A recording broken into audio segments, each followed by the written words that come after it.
Start with Dan. Good evening, Michael. Just wonder how satisfying does that feel? Maybe seeing two different sides of your team this evening. Yeah, we had to see a few sides actually tonight, and credit to Keith and his staff and the team, because they're a good team. They're tough to play against. You know, they ask certain questions. I thought we started fantastic in the game. Looked really dangerous. Probably could have had an extra goal or two.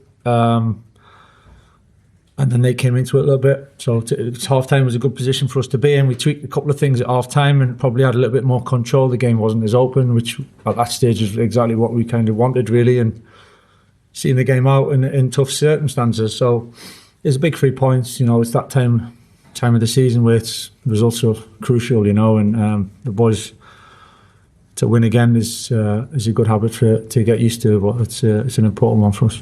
Casemiro with another big goal for the team. Just wonder, how much do you think he's enjoying these final games, especially at Old Trafford, you know, his United career? Yeah, I think it's pretty clear how much it means to him, you know, and probably the situation and the clarity of it has helped everything to be so open and understand for the supporters as well, for him, for everybody. And it means a lot to him, you know, and credit to him, because the situation that it is, he's given absolutely everything as well, and had some big moments for us. So all round, it's quite a nice kind of direction for it to be taken in. Sorry. Hi, Michael. The formation change for the second half, I mean, roughly what time in the first half did you decide that you were going to do that? 5 minutes before the half time, maybe 5-6 minutes before the second goal. Yeah, we just felt we were a little bit too open at certain times, and we still could be dangerous, but we wanted to stop certain spaces and have a little bit more control within the game, and still carry the threat. So it was purely tactical, I think. Second half we came out and actually had control and still went forward, looked dangerous, and it was what the game needed at that point, really. So obviously the second goal, we were certain anyway, but the second goal put us in a great position then to then have more control of the game. And yeah, in the end, it's gone to plan and to a point, and we've won the game. So we're happy with that. Jamie? Just wanted to check, so the outcome off was tactical? Purely tactical, yeah. Pete?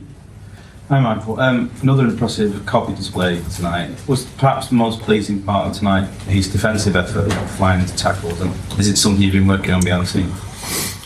I just thought on the back of the Chelsea game, really, he's particularly good in the Chelsea game. Similar things, I think, showing a little bit of everything, what he can do. I think he's build-up play, he's taking the ball, his creation, he's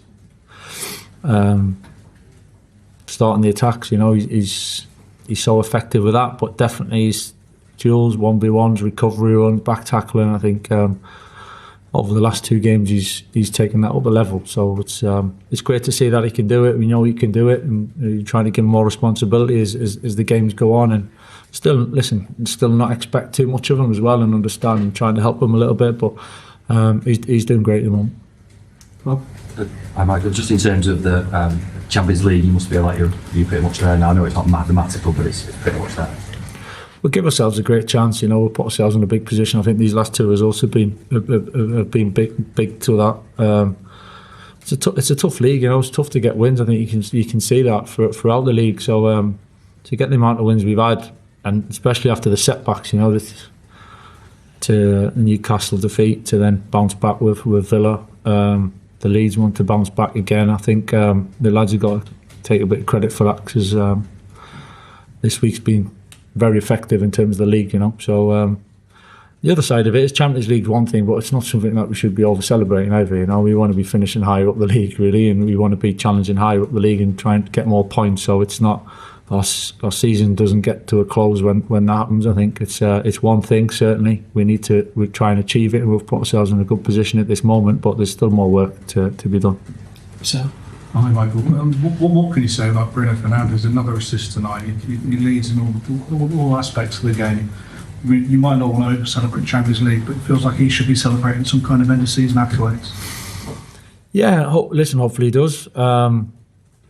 He deserves it, you know, for the impact that he's had and the moments that he's created. I think whether that's creating, whether that's scoring, whether that's having other influence within the group, you know, he's had a big season. You know, there's no getting away from it, and it was another good performance from him tonight. Ian? Hi, Michael. It's bound to get asked every week if he keeps playing like that between now and the end of the season. But as far as you're concerned, is Casemiro's situation this summer, is that closed? Yeah, it's pretty clear. Yeah. There's no way back, kind of thing. No. That's- But from both sides, it's pretty clear. Yeah. No. Nathan? Michael, Harry's just been on TV talking about the benefit of being able to play two different systems. Obviously, prior to you arriving, you played back through loads. Is that a massive strength, do you think, that you can just switch it in game and they look a lot more comfortable now, just being able to do that?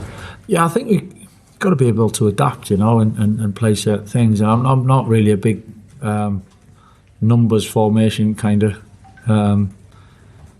guy. I think it's certain games, certain things. I think you can put a formation on numbers on paper, but actually the way you play, there's only certain moments that you're in them numbers, really, in possession, out possession, whether you're pressing, whether you're a little bit deeper. So the number side of it, it's not so much. It's what we're trying to achieve with it, you know, and try and be flexible. And I thought Noose came in again and did fantastically well, and playing two positions just shows.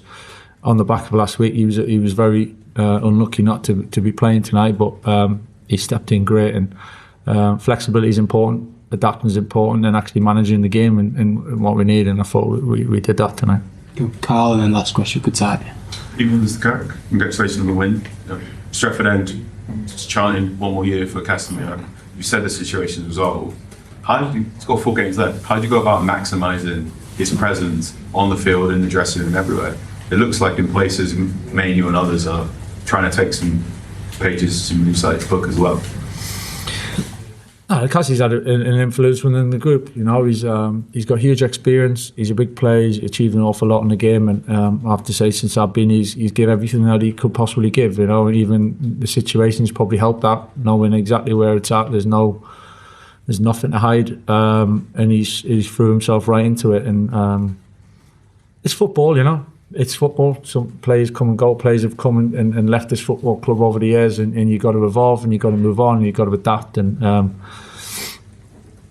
that's kind of the world we're in. But he's definitely given everything, and I think it's nice that he's got that connection with the supporters, and it comes from both ways, because I know he's an emotional guy, and it means a lot to him. Hi, Michael. Benjamin, first half today, didn't really get any chances until he scored the goal. He wasn't on the game a lot when you're on the back foot, and then he gets one chance and takes it. How important is that to have from a number 9? Because it feels like, certainly since you've come in, that's something he's shown a lot, that he doesn't need kind of getting warmed up with chances. He gets a chance, he takes it. Yeah, it's great. It's great if he can score on the first one. I think. I just think the way the game is at times now. I think if you are an out-and-out number 9, the game kind of went away from it a little bit in many ways, and it's kind of a bit on touches. But I think if you are an out-and-out striker that lives on the last line and plays for those, I think sometimes you're not necessarily always involved in the game, but that's not the role, you know. It's he's certainly got a part to play in link play and out of possession and a role with that. But I think if you look at out-and-out number 9s, they're there to pick the moments and be there at the right time. And it was a big moment for us. I thought he took it fantastically well. He was so calm and composed with it, and it just shows the steps that he's made, I think, to be in that situation and have that confidence to put the ball away like he did. Thanks. All right, guys. Cheers.